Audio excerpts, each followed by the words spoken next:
We took him to a psychiatrist, and within a matter of minutes, yeah, she's ADHD, and here's your drug. Went on the Medicaid, and 5 minutes later, he was on Zyprexa. He saw the psychiatrist and prescribed the medicine for 20 minutes.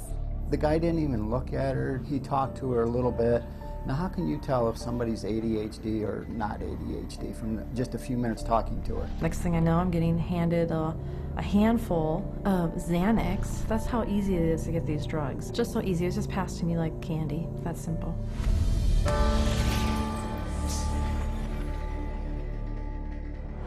If a person were to walk in off the street, sit down with a psychiatrist, the chances of him being prescribed a drug before he were to leave the office, I would have to put it at 100%. Psychiatrists prescribe drugs.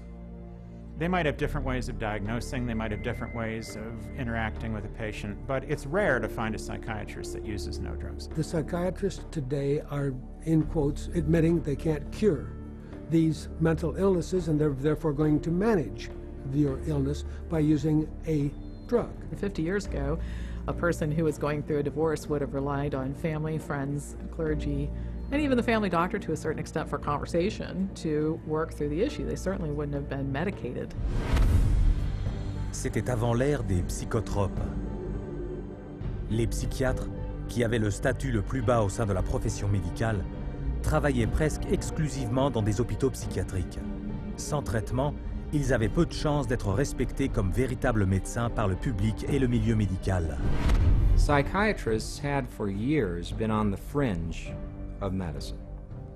Typically, the standard doctor internist would have very low regard for psychiatrists because it was understood not to be a very clear science or art. Psychiatrists wanted to be viewed as physicians, as doctors, and in order to be viewed as physicians and doctors, the people they dealt with had to be viewed as patients.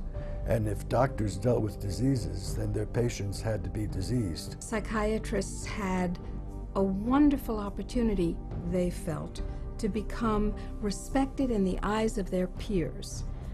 They raced to create a whole diagnostic book called the DSM, the Diagnostic and Statistical Manual, which was created by consensus. A group of psychologists and psychiatrists get together, and if they made common observations, they have a vote and they now classify a new disease. And they give it a number and it graduates into the DSM classification. And it's a dangerous book. It's a book that has many disorders that could apply to any one of us because the disorders are not real medical diseases. And it's things that apply to nearly all of us at times. Are you afraid of meeting new people? Are you afraid to speak in front of a large crowd of people?